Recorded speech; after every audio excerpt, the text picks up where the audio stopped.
Meus irmãos, vamos então à pregação da parte de Deus nesta noite, no dia do Senhor e no culto a Ele dedicado nesse momento.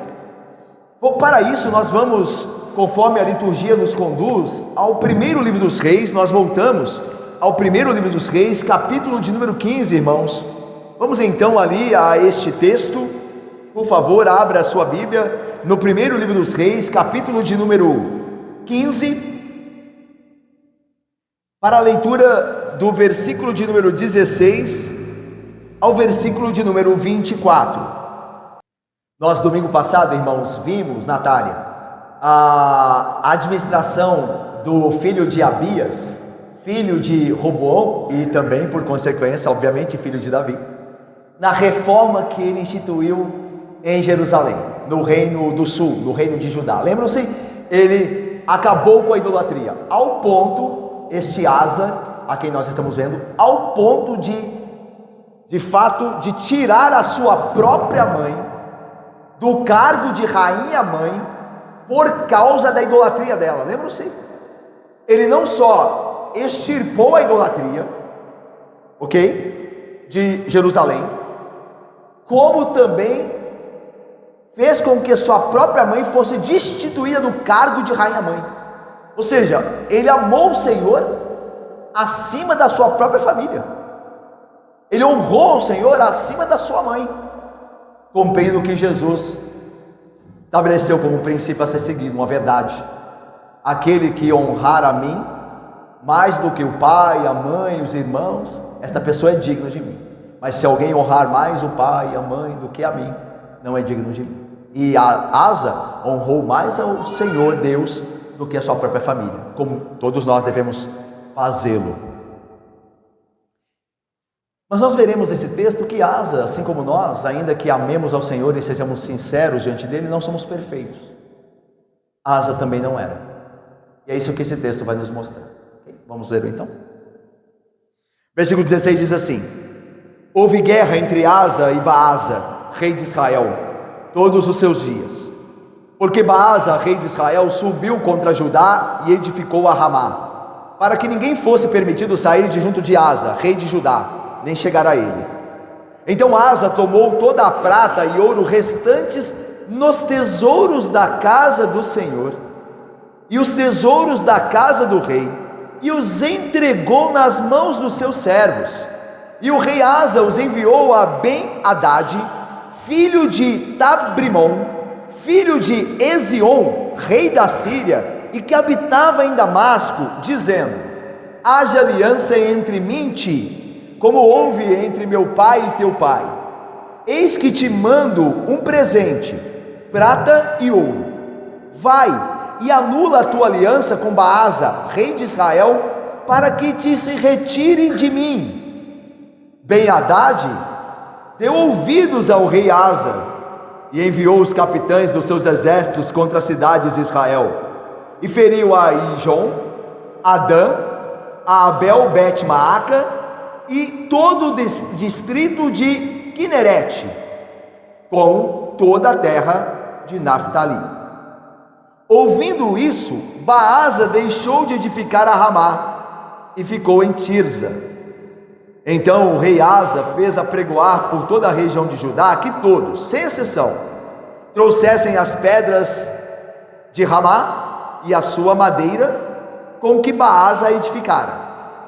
Com elas edificou o rei Asa a Geba de Benjamim e a Mispa.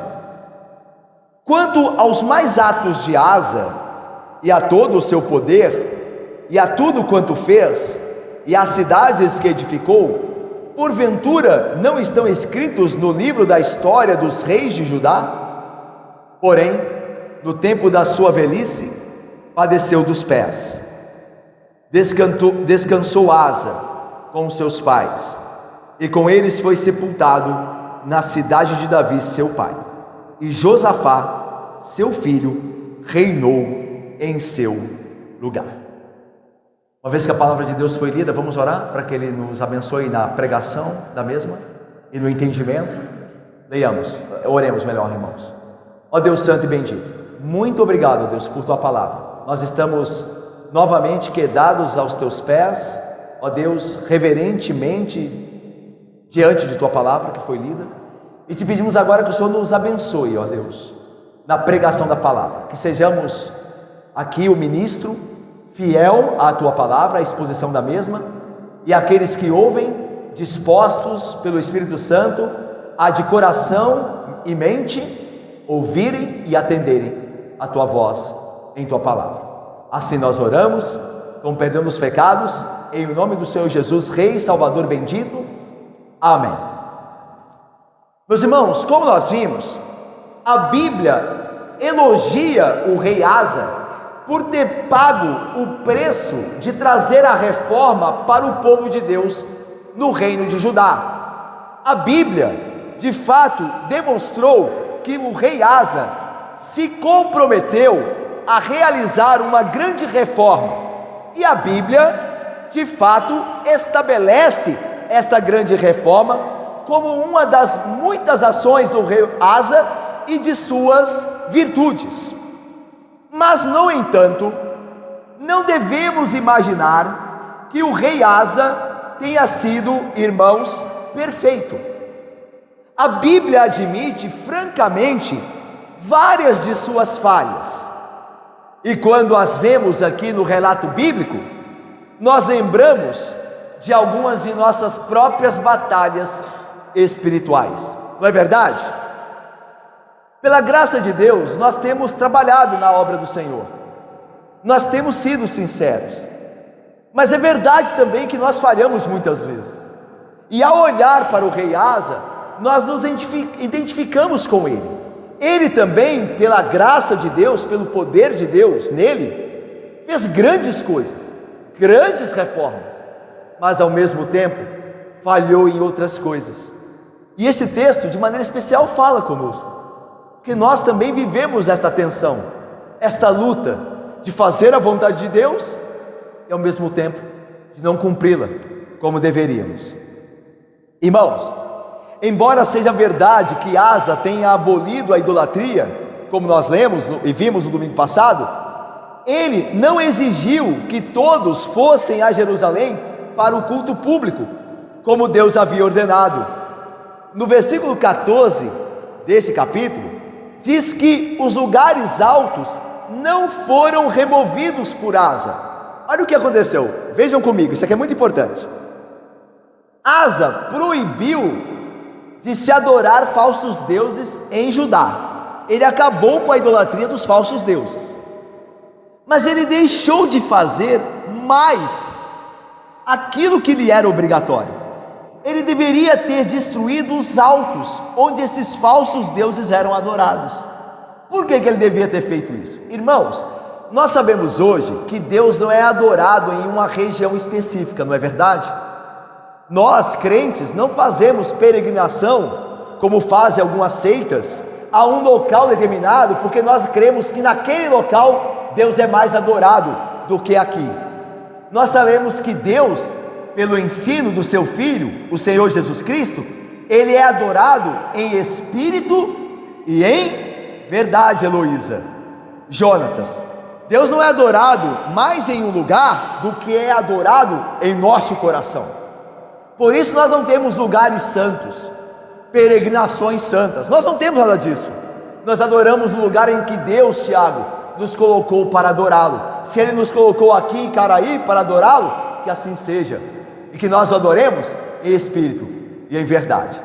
Mas naquele tempo, segundo a dispensação de Deus no Antigo Testamento, Deus havia estabelecido um local. Naquele tempo havia um local específico para que o povo fosse adorar a Deus, que era Jerusalém, no Monte Sião. Era ali que eram reunido o povo, sob a administração dos sacerdotes levitas, que esse mesmo povo adorava o Senhor e deveria fazê-lo. Portanto, quando Asa acabou com a idolatria, mas não destruiu os altos que ficavam nos montes, ele não fez bem.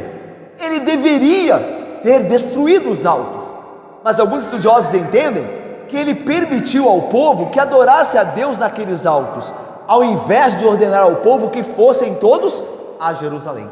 Isso foi uma falha de Asa.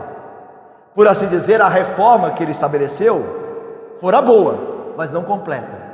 Ele deveria ter feito mais. Assim ele ficou nisso aquém do que deveria ter feito Júlia. Ele deveria ter sido perfeito nisso.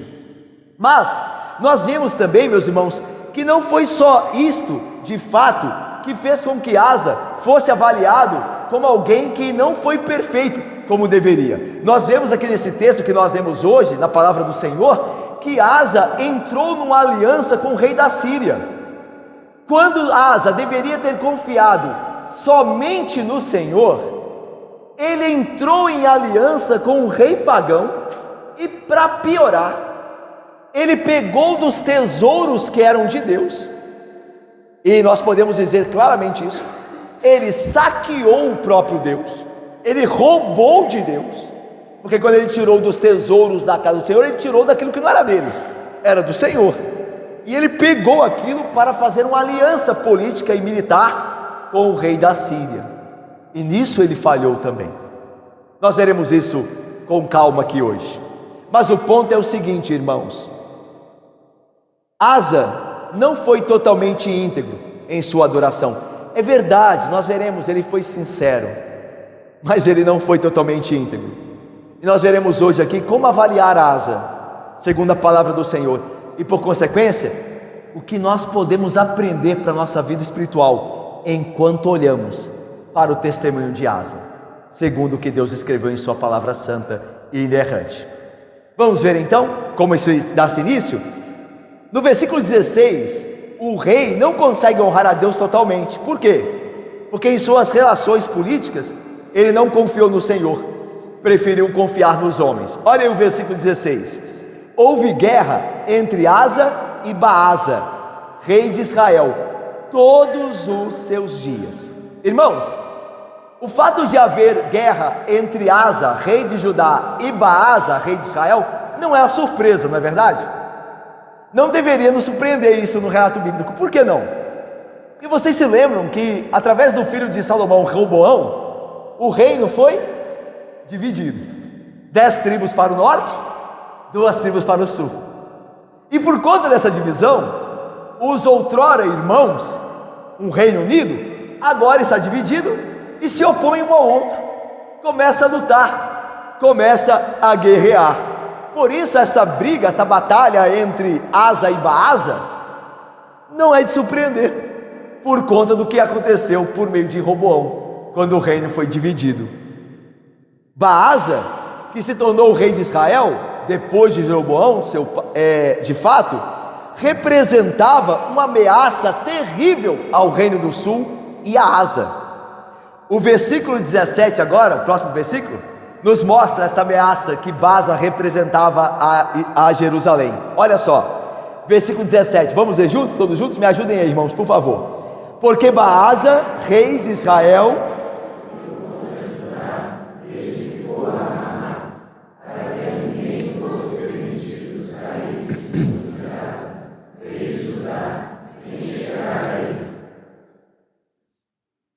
Ramá, esta Ramá que Baasa edificou, ficava a alguns quilômetros apenas ao norte do território de Judá.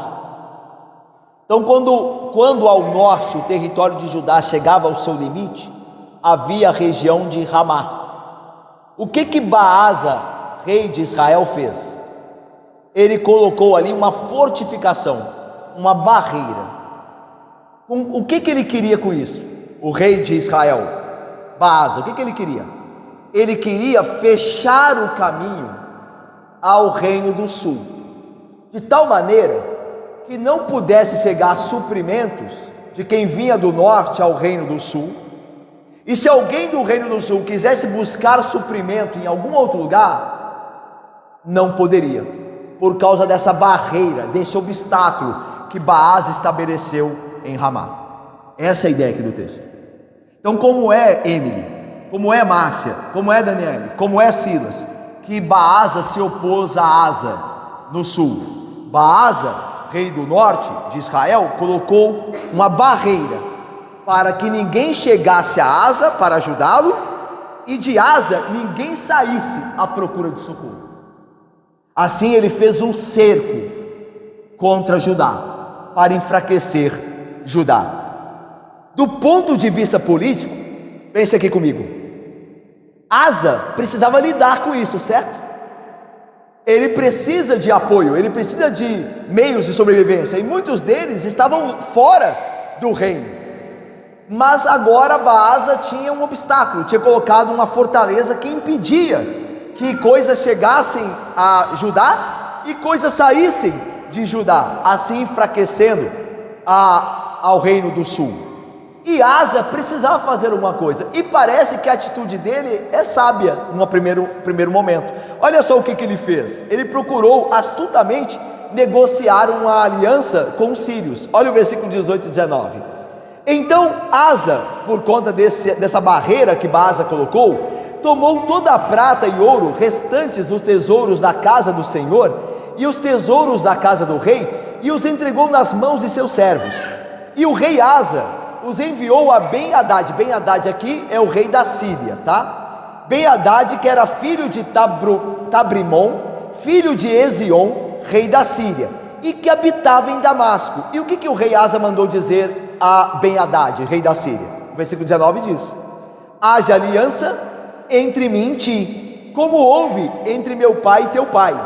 Eis que te mando um presente, prata e ouro. Vai e anula a tua aliança com Baasa, rei de Israel, para que se retire de mim. Ou seja, parece então que Asa adotou uma estratégia político-militar sábia, não é? Havia aliança entre Baasa e Ben-Hadad, e o enfraquecimento de Asa em Judá. Aí Asa diz assim: eu vou comprar a aliança de Ben-Hadad, eu vou dar mais dinheiro a ele do que Baasa dá, e ele será meu aliado, e não de Baasa. Com isso Baasa enfraquece, e eu me fortalecerei. Esta é a ideia de Asa, e parece, meus irmãos, diriam alguns, a Renata, minha irmã, a Vitor, minha irmã Ana Japor, Cristiane, parece que na guerra, pela sobrevivência, vale tudo. Alguém poderia dizer: pela sobrevivência, na guerra, vale tudo. Muitos diriam. A estratégia então de Asa parece boa. Asa usou de astúcia política para encontrar uma solução diplomática àquela ameaça militar que ele sofria da parte de Baasa. Evidentemente, o preço disso era muito alto, tanto que o texto diz que ele teve que tirar dos tesouros da casa do Senhor, mas não bastaram. Ele teve que investir tesouros da sua própria casa, aqui no texto como casa do rei. Então isso custou muito caro a Asa, para que ele solidificasse esta estratégia de aliança. Asa acabou saqueando a própria tesouraria da casa do Senhor. Veja que aqui o texto não diz nada ainda. O texto não diz que foi algo errado. O texto está narrando o que aconteceu, mas nós veremos que isso não acabará bem. Não acabará bem. E é interessante que isso às vezes acontece conosco, não? Nós tomamos atitudes contrárias à palavra de Deus e parece que elas dão certo, e nós nos damos por tranquilos. Eu estava lendo um autor esses dias, teólogo, e ele diz o seguinte: e quando nós quebramos a lei de Deus, nós somos culpados por isso, quer saibamos, quer não. Quer eu sinta ou não, a culpa é objetiva. Quando eu quebro a lei de Deus, por mais que eu não me sinta culpado, porque há pessoas que transgridem a lei e não se sentem culpadas, elas não se sentem. Todo mundo faz, quem não fez? Eu sou um pecador, é isso mesmo que se espera de mim. Isso não anula a culpa dele. Diante de Deus ele é culpado, ele continua culpado, quer ele compreenda e admita, quer não. Assim também acontece com o perdão. O perdão é a mesma coisa. Se você se arrependeu sinceramente diante de Deus, você está perdoado, quer você se sinta, quer não, você está. Porque a palavra diz que todo aquele que invocar a Deus por perdão sincero terá o perdão. E o que vale não é o que eu e você sentimos, é o que Deus diz ter acontecido. Graças a Deus por isso. Portanto, A culpa é objetiva. Quer você sinta ou não culpa, o perdão também é. Quer você sinta ou não. Se você se arrependeu, você está perdoado. Que nós saibamos disso. É a nossa segurança e conforto. Quando nós vamos a Deus pedindo perdão pelos nossos pecados. Mas Asa aqui, a princípio, achou que foi uma boa fazer essa aliança com Ben-Hadad. E parece que ela começou a dar certo. Pelo menos é o que diz aí o versículo de número 20. Olha aí, vamos ler juntos? Leiamos. Ben-Hadad deu ouvidos ao rei Asa e enviou os capitães dos seus exércitos contra as cidades de Israel, e feriu a Ijon, Adã, a Abel, Bet-Maaca e todo o distrito de Quinerete, com toda a terra de Naftali. Irmãos, os ataques da Síria ao reino do norte logo tiveram o efeito desejado por Asa. Diz o texto no versículo 20 que Ben-Hadad deu ouvidos, ou seja, acertou a oferta, o preço pago por Asa. Havia muito dinheiro ali. E Ben-Hadad não titubeou, aceitou a proposta e enviou imediatamente os capitães do seu exército contra a cidade de Israel, contra Baasa, e feriu algumas dessas cidades, como aqui são descritas. E olha só como isso resultou de fato, versículo 21. Ouvindo isso, Baasa deixou de edificar a Ramá e ficou em Tirza. Ou seja, quando Baasa soube que Ben-Hadad, rei da Síria, havia mudado de lado e agora apoiava Asa e era a favor de Asa, o que ele fez? Ele fugiu de Ramá, porque ele não queria ir contra o exército da Síria, que agora estava unido a Judá, e foi-se embora. E já não havia mais bloqueio, aquele bloqueio que nós vimos no início do texto. Agora Judá poderia ir e vir nas suas transações comerciais, na sua busca de recursos, porque não havia nenhum bloqueio ali estratégico mais do reino do norte. A princípio, não parece que deu tudo certo? Para que confiar em Deus?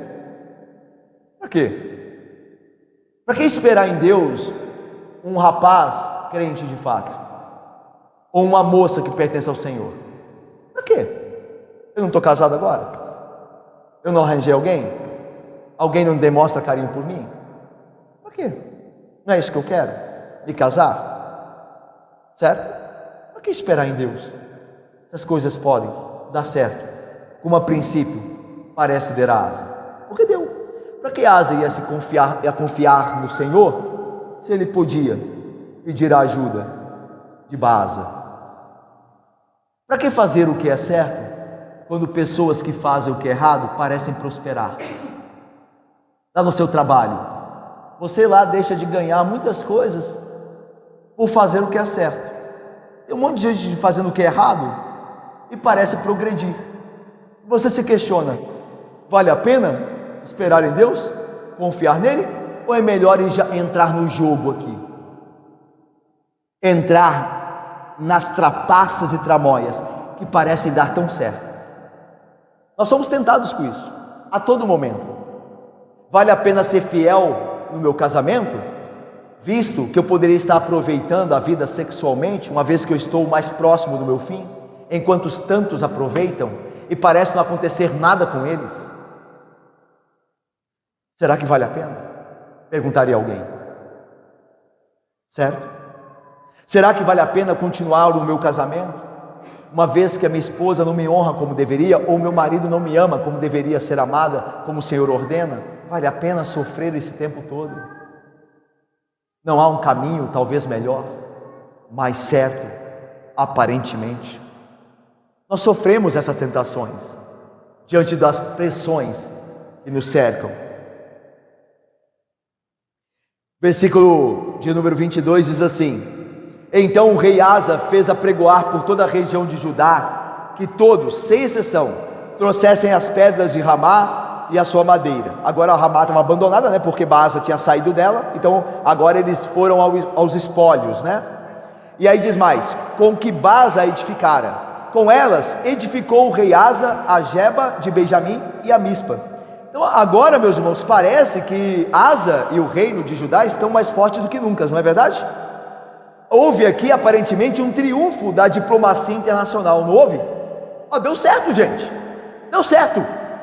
Eu tirei do tesouro da casa do Senhor, com o tesouro da casa do rei, paguei a Ben-Hadad, ele se tornou meu aliado, ele atacou a cidade de Israel, Baasa saiu, ainda mais, agora nós temos o que era deles, nós fortificamos cidades nossas. Olha, imagine Judá aplaudindo a Asa, muito bem, administrou muito bem.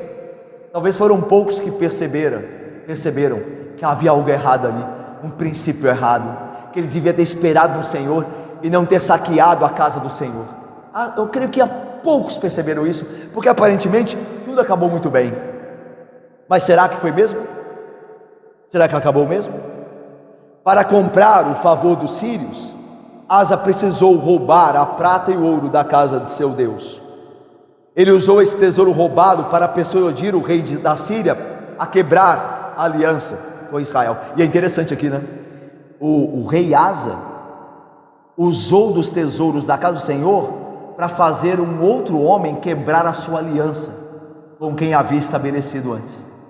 Ele fez com que Ben-Hadad pecasse contra Baasa, porque ele fez Ben-Hadad a quebrar a aliança.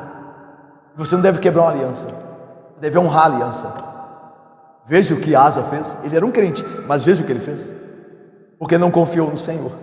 E quando você não confia no Senhor, embora você seja um crente, eu também, quando nós não confiamos, então, irmãos, nós podemos esperar atitudes tolas sobre atitudes tolas, quando nós não esperamos em Deus, e mesmo que sejamos crentes, como é o caso aqui de Asa. Asa, ao invés de confiar no Senhor como sua proteção, recorreu ao suborno e ao roubo. E tudo isso porque agiu com medo de seus inimigos, em vez de confiar em Deus. E aqui eu aplico, irmãos, essa parte do sermão. Essa tentação de sucumbir às pressões do mundo, aos nossos problemas, está sobre todos nós. Quando a pressão é intensa e os problemas surgem, é fácil nos voltar para os nossos recursos do que confiar em Deus. Em vez de orar a Deus para prover nossas necessidades, somos tentados a encontrar uma forma sorrateira para roubar do Senhor e dos outros. Irmãos, pensem só.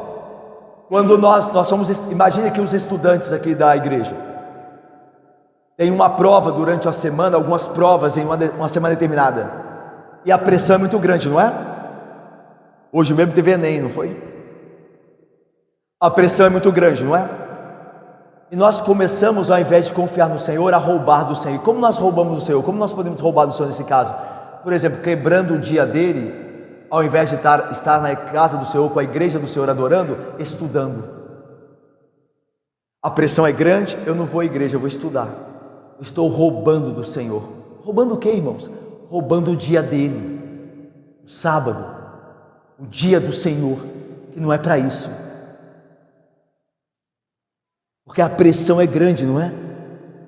Então nós passamos a roubar do Senhor, ao invés de confiar nele. Não, eu vou à igreja, eu vou à adoração, o Senhor cuidará de mim, o Senhor providenciará um meio, o Senhor me dará inteligência, o Senhor me dará sabedoria. Aquilo que eu vou estudar, o Senhor pode ser que na providência o Senhor faça que aquilo que eu estudei eu caia na prova e eu seja bem-sucedido. Eu confio no Senhor. É assim que nós deveríamos agir. Mas muitas vezes nós não agimos, procuramos sorrateiramente outros recursos. Quando nós estamos roubando do Senhor, pense nos dízimos e ofertas, como nós somos tentados a roubar do Senhor. Às vezes o mês está mais apertado, aquele mês o dinheiro, por causa de alguns imprevistos, o dinheiro teve que ser gasto numa quantia que nós não esperávamos gastar, e agora nós somos pressionados a mexer no dízimo, a mexer na oferta. Quando não se dirá isso tudo por conta da nossa ganância, de querer trabalhar mais, se envolver em mais dívida, e aí tirar do que é do Senhor, por causa de ganância. Nós já temos como sobreviver, nós já temos o que vestir e comer, estejamos alegres, por que mais comprometer aquilo que é do Senhor? E não pense que nós seremos dados por justificados quando nós falamos, não, mas é o meu trabalho, Deus entende, é o meu trabalho, eu estou abarrotado. Não, irmãos, não, Deus não entende. Deus nos deu uma ordem de guardar o dia dele, e é pecado não fazer. Portanto, irmãos, se eu poderia ganhar mais, mas isso vai me comprometer e comprometer o dia do Senhor, o meu compromisso com Ele, não farei. Ganharei menos, mas serei fiel. Serei mais pobre, mais rico com o Senhor, para com Ele. Deus não entende essas coisas. Ele não se dará a entender e nem justificará ninguém que diz: mas eu me envolvi com muito trabalho e é para o bem meu e da minha família, então eu vou roubar do que é o Senhor, o seu dia, por exemplo, ou dos dízimos e ofertas. Quando nós somos apertados por provações, nós devemos, antes de tudo, confiar no Senhor, confiar nele. Não é o que diz, irmãos, a Bíblia: o justo viverá por fé. O justo viverá por fé. Onde está a nossa fé? Quando somos pressionados e procuramos escapar através de recursos humanos, ao invés de olhar para o Senhor e ser fiel a Ele e esperar nele. Não é assim que nossa fé é testada e aprovada? De que outra maneira ela seria? Que tipo de fé nós temos, irmãos? Que só é exercitada quando tudo vai bem? Que tipo de fé é esta? Esta fé não é madura, certamente, e esta fé deixa de glorificar a Deus como poderia glorificar quando está sob o aperto da provação, quando espera no Senhor, obedecendo sua palavra, permanecendo no seu amor, certos e crendo de que Deus não falhará, nem nos frustrará se esperarmos nele, obedecendo os seus mandamentos. Que glória nós perdemos, que glória nós perdemos quando não esperamos na mão pronta de socorro que Deus envia aos que nele esperam. Que glória você perde e eu quando não esperamos o Senhor. Que glória você está perdendo. Você deveria esperar no Senhor, deveria viver pela fé, obediente, e você verá a glória de Deus. Bom, não é preciso dizer que as consequências da estratégia de Asa foram danosas, certamente, certo? Em vez de receber tributos de reis gentios como seu pai Salomão, lembra que Salomão recebia tributos dos reis gentílicos, como nós vimos já em alguns sermões passados? Asa começou a dar os tributos, a pagar tributos. Isso já é uma perda, já é sua glória diminuída. Ao invés de receber, começou a pagar. E é interessante que Ben-Hadad, o rei da Síria, isso está lá, nós veremos lá em 1 Reis 15, está aí, né? No texto, versículo de número 20, que Ben-Hadad começou a estabelecer controle sobre cidades de Israel. Veja aí, Ben-Hadad, versículo 20, vamos ler juntos? Ben-Hadad deu ouvidos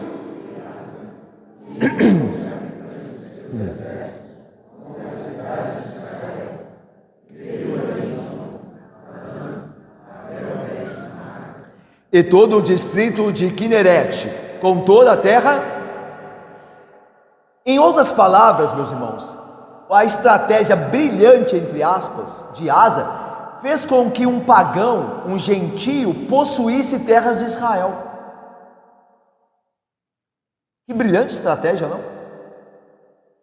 E sendo que aquele homem fora comprado por dinheiro, e não era um homem fiel às suas alianças, não era? Ben-Hadad era fiel à aliança? Não era, porque tinha uma aliança com Baasa, mas foi comprado e abandonou aquela aliança para atender a Asa. Quem diria que no futuro ele não poderia fazer a mesma coisa com Asa se pagassem mais? E agora ele tem duas ameaças, Asa, não só Baasa no território de Israel, como Ben-Hadad. Então aquilo que parecia ter sido a estratégia brilhante, não fora tanto, porque Ben-Hadad não se deu por suficiente receber ouro e prata, ele queria também territórios, e eu imagino que isso não estava na aliança, mas ele se estabeleceu no território de Israel. Então estratégia de Asa se demonstrou tola, imprudente, e ele pagou um preço mais alto do que ele imaginava pagar. É assim todas as vezes, irmãos, que nós agimos fora da vontade do Senhor, fora da vontade objetiva dele. As coisas podem parecer no início estar dando certo, mas vão por fim cobrar um preço bem alto, saiba disso, bem alto, ainda que a princípio pareça ter dado certo. De acordo com o relato de 2 Crônicas, paralelo ao relato, quando Asa fez seu acordo esse acordo com o rei da Síria, um profeta do Senhor chamado Ananias veio condená-lo por isso. No texto paralelo a esse texto aqui, está o texto de 2 Crônicas. Lá em 2 Crônicas conta a mesma coisa que conta aqui, essa aliança de Asa com Ben-Hadad, só que lá diz que teve um profeta que foi enviado por Deus para repreender Asa. E o profeta, quando foi enviado por Deus, disse assim ao rei Asa, olha, vou ler para vocês: porquanto confiaste no rei da Síria e não confiaste no Senhor teu Deus, o exército da Síria escapou das tuas mãos. Não foram os etíopes e os líbios, grande exército, com muitíssimos carros e cavaleiros? A ideia aqui do profeta é a seguinte: Deus não venceu o exército dos etíopes e os exércitos dos líbios. Quando você confiou no Senhor, você deveria ter agora esperado nele de novo, porque Deus já mostrou o seu poder a você, mas você preferiu não confiar nele. E aí diz assim: porque quanto ao Senhor, seus olhos passam por toda a terra, para mostrar-se forte para com aqueles cujo coração é totalmente dele. Nisto, Asa, disse o profeta, procedeste loucamente. Por isso agora o preço, qual que é o preço? Por isso agora haverá guerras contra ti. 2 Crônicas 16, 7 e 9. O profeta disse a Asa: você deveria ter esperado no Senhor. Você já tinha prova de que o Senhor havia te livrado outras vezes aos reis de Judá. Você deveria ter esperado. Agora você procedeu loucamente em não esperar nele. Agora haverá problemas para você no restante do seu reino. Haverá guerras contra ti. E foi o que aconteceu. Desse momento em diante, os sírios passaram a representar uma ameaça constante ao reino de Judá. Não falei? A gente falou aqui. Quando eles se estabeleceram em Israel, eles agora são uma ameaça constante, porque saberá lá quando Ben-Hadad e os seus descendentes vão se virar contra Judá, e se tornarem contra Judá, estão muito próximos e são uma ameaça real, por causa da brilhante estratégia de Asa em não esperar no Senhor e querer resolver com seus recursos terrenos. Os versículos 23 e 24, nós terminamos com eles, falam do fim do reino de Asa, o resumo do fim. Olha só, versículo 23 e 24, vamos ler juntos para terminar? Quanto aos mais atos de Asa e todo o seu poder e tudo quanto fez e as cidades que edificou, porventura não estão escritos no livro da história das reis de Judá? Porém no tempo da sua velhice padeceu dos pés. Descansou Asa e com eles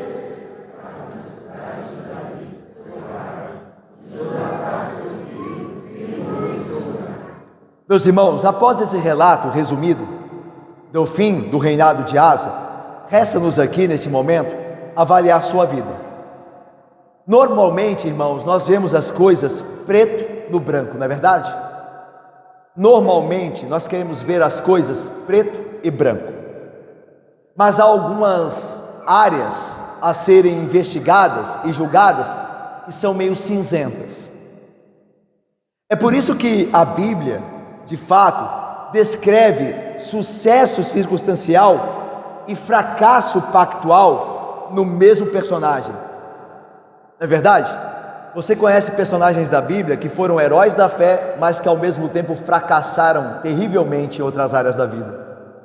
Nós podíamos citar vários aqui: Davi, Sansão, Jacó, Abraão, Israel.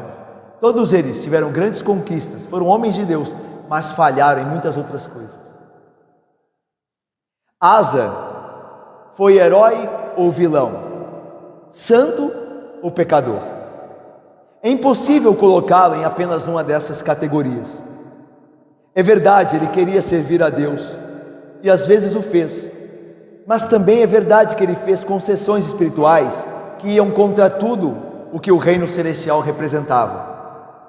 Em outras palavras, meus irmãos queridos, Asa se parecia muito conosco, chamado para ser santo, mas ainda lutando contra a sua natureza pecadora. Eu termino, irmãos, com algumas aplicações. O que nós podemos aprender com Asa? Herói e vilão, santo e pecador. Asa nos mostra, primeira coisa que aprendemos com ele, é que Asa nos mostra a nossa necessidade de um rei perfeito, que possa salvar e reinar, nos salvar e reinar sobre nós. À medida que a história termina, ainda estamos à espera de um rei que traga uma reforma completa e um final abençoado para o povo de Deus. Asa trouxe uma reforma parcial, lembram-se? Ele acabou com a idolatria, mas não acabou com os lugares altos. Ele venceu uma parte da batalha, mas fez aliança com Ben-Hadad, que trouxeram outros problemas para ele na continuação do seu reinado. Ele não foi um rei perfeito, nem trouxe paz perfeita a Israel. Mais tarde haveriam reis bons como ele: Joás, que reformou o templo; Ezequias, que derrubou finalmente os lugares altos. Mas até mesmo esses bons reis caíram também em pecado. O único rei perfeito é o Senhor Jesus Cristo.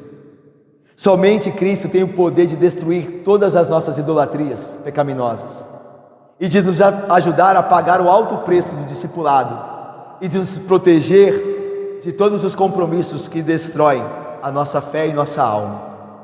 Como todos os outros reis de Israel, Asa nos ensina a depositar nossa confiança em Cristo Jesus. Deixa eu lhes falar, irmãos, nós viemos de eleições recentes, né? Nossa cidade aqui elegeu o seu prefeito. Nós confiamos nesses homens mais do que confiamos em Deus. Eu creio, meus irmãos, que mesmo no espectro de direita ou de esquerda, ainda há muitas pessoas que olham para esses magistrados esperando ter deles a salvação. E veja, isso não quer dizer que nós não devemos ter um princípio ou princípios a nos guiar e posicionar politicamente, se nós somos mais de direita ou não. É justo assim, mas é passar daquilo que convém, depositar doce da nossa fé e nos envolvermos com brigas e mais brigas e militarmos além daquilo que é lícito diante de Deus por pessoas que nós sabemos que não vão resolver o problema. Ninguém vai resolver o nosso problema senão Jesus Cristo. É por isso que quando nós encontramos alguém que não partilha das mesmas convicções políticas nossas, nós não brigamos com essa pessoa. Nós podemos não concordar com ela, é verdade, é justo também no debate político, mas nós não nos engafiamos em brigas sem fim. Por quê? Porque nós sabemos que nossa esperança não está na política terrena, está em Cristo, o Rei. A minha questão é a seguinte: se nós ainda nos envolvemos de coração nestas brigas políticas e partidárias, nós não deveríamos fazer isso, porque a Bíblia, e não só a Bíblia, a história que Deus dirige, já nos ensinou que não haverá salvação plena e completa nos homens, senão em Cristo. Senão em Cristo. Nós já estamos cansados de ver que não há salvação nos homens, só em Cristo. E por isso nós podemos viver uma boa política, apresentar nossos princípios, nossa visão, sem nos envolvermos em brigas. E se necessário, fugimos delas, porque nós sabemos que, apesar de tudo, nós estamos para sempre guardados pelo Rei, o Senhor Jesus Cristo. E Ele não só reina, como reinará eternamente. E nós descansamos nisso, hoje e sempre. A segunda coisa que nós aprendemos com Asa é que, apesar dos fracassos de Asa, ele era um crente. verdadeiro. Isso me consola muito, irmãos, porque eu tenho os meus pecados e fracassos. Mas isso não faz de ninguém um não eleito. Isso que nós falamos aqui de ser Asa um crente verdadeiro, como é que nós podemos dizer isso? Com que base bíblica? Ora, no versículo 11 do capítulo 15, diz que Asa fez o que era reto perante o Senhor, como Davi, seu pai.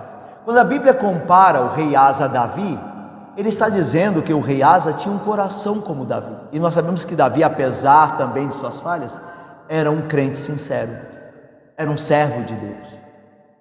Quando a Bíblia compara o rei Asa a Davi, está dizendo a mesma coisa de Asa.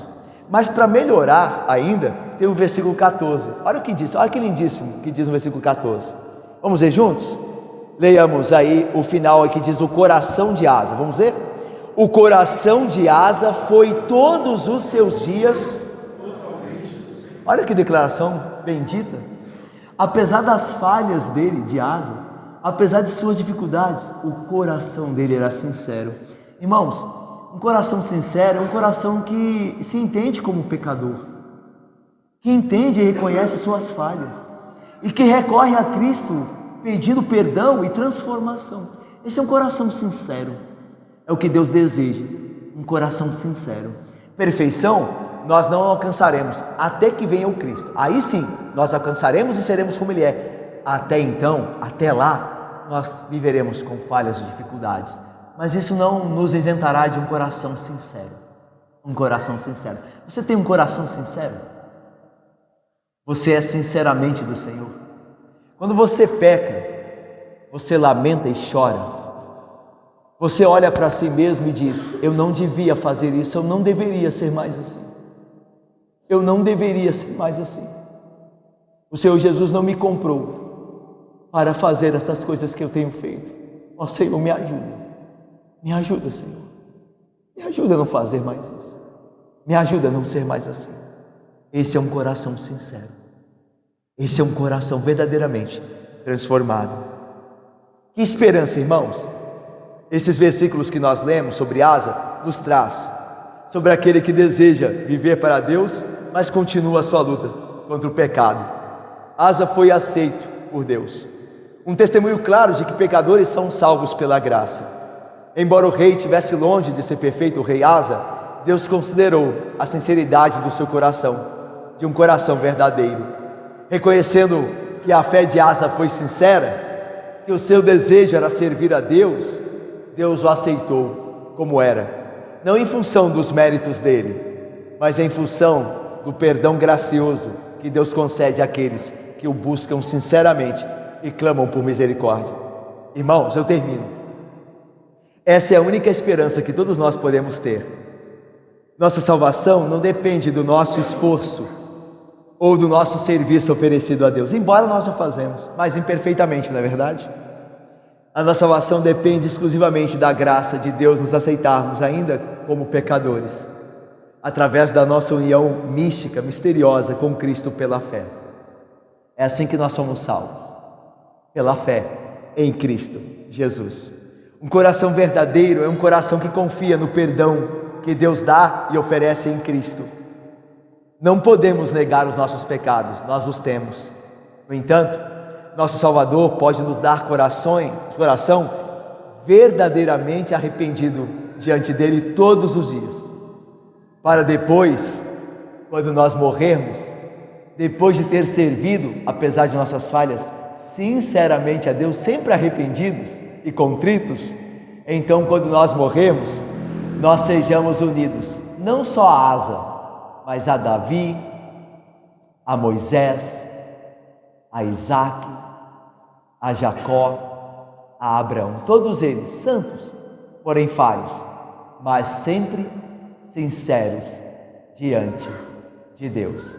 Irmão querido, viva uma vida sincera diante de Deus, uma vida que reconheça os seus pecados, que os trate pela misericórdia de Cristo e que confie no Senhor Jesus Cristo em sua graça transformadora. Viva sinceramente diante do Senhor e você terá o consolo de saber que assim como esses homens pertenciam a Deus, embora fossem homens falhos como eu e você somos, Deus os aceitara em sua graça e misericórdia. E Deus os console e nos dê essa certeza bendita. Em nome de Cristo Jesus nós oramos. Amém. Meus irmãos, nós vamos agora participar da mesa do Senhor, onde nós lembramos de sua graça para conosco em Cristo Jesus.